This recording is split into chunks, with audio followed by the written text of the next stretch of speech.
If you played Bloodborne for less than 2 minutes, you may have noticed that this game doesn't shy away from weird things.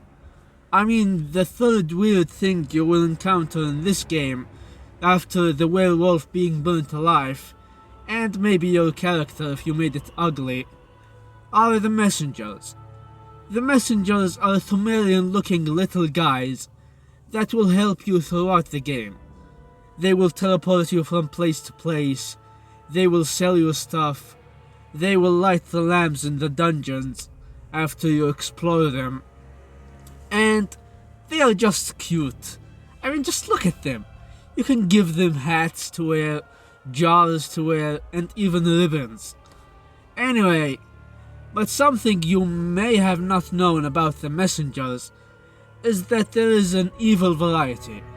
Well, maybe they are not evil, but if you went to the Nightmare Frontier, you may have encountered these squid-looking motherfuckers. And if they decided to spit poison at you, if you focus enough, you will notice that there are black messengers under their bellies. And I'm not sure if it's the messengers that spew poison or the creature itself. Anyway, they look weird and ugly and very unsettling. Like, why are our helpful little guys are stuck in here? Are they helping this creature? Did they get corrupted by the nightmare maybe? Or they are just stuck, trapped in an eternal agony?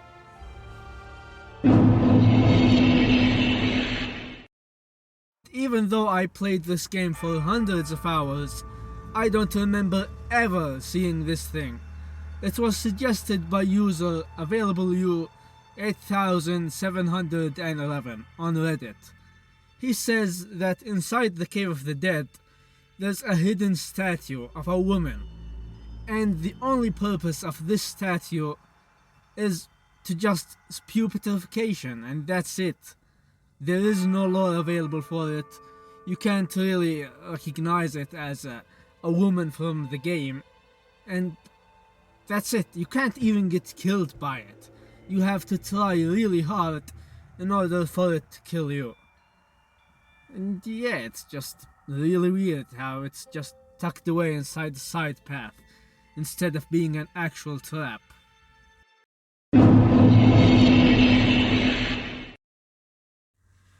This next entry isn't really related to a gameplay mechanic, or an enemy, or even an object.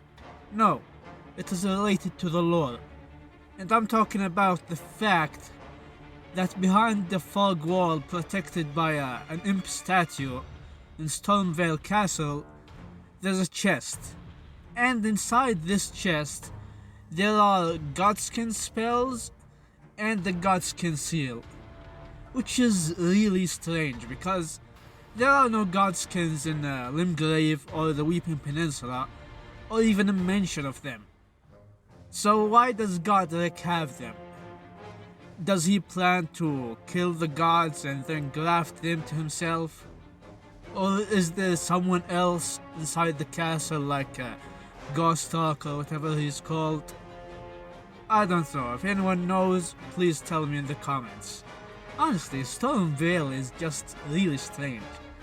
There's a Godwin face under the basement or whatever.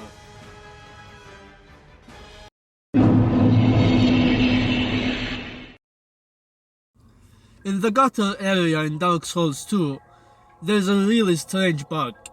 And I don't mean a glitch, no, I mean an actual bug. With a head that reminds me of the Xenomorph. This bug is really helpful in this area, because it can heal you from poison. However, this boon comes at a price, and that is that it can break your equipment. This bug is really strange because there are no other bugs like it in the whole series. Hell, the Black Gulch is right underneath us, and there is no bug like it to help us. Also, this bug doesn't really drop something unique.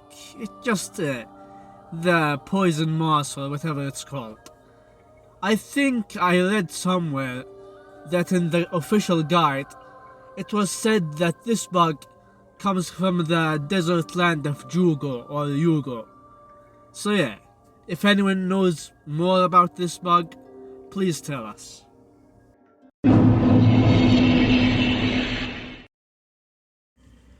Why is it that in each Souls game except Dark Souls 3, if you wanted the most coveted items and the items that allow you to do co-op, you have to insult yourself and kill the shittiest enemies? I mean, let's look at the list.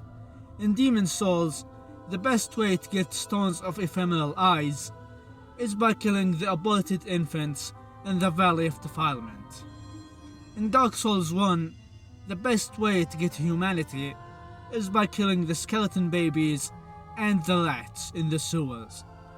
In Dark Souls 2, the best way to get human effigies is by killing the fucking dogs in the Lord's Bastille. In Dark Souls 3, you don't have to insult yourself. You get embers by killing the knights. But in Bloodborne, you have to kill the octopus babies to get Madman's knowledge. And in Elden Ring, once again you have to kill the rats to get rune arcs. So yeah, Miyazaki says he's a masochist, but honestly, by doing this, he's the biggest sadist.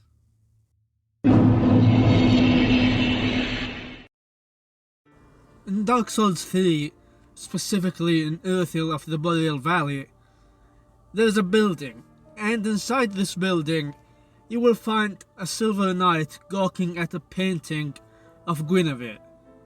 But that's not the strange thing. The strange thing is something that shouldn't be there in the first place. And I'm talking about, yes, if you know it, then you probably guessed it, the painting of Nashandra, the Queen of Drang Lake. Why is it there? Ever since I've played this game, and I spent like 2,000 hours in it, I still don't get why the painting is there. Like, was Drang Lake friendly with Earthhill? Even though most people say that they happened in completely different worlds. Or was Nashandra, and specifically, in contact with Sullivan, because both of them have something to do with the abyss and the profaned flame and etc, etc. Or is it just there for aesthetics? I'm not sure about that. If anyone has a theory or an explanation for this, please tell us in the comments.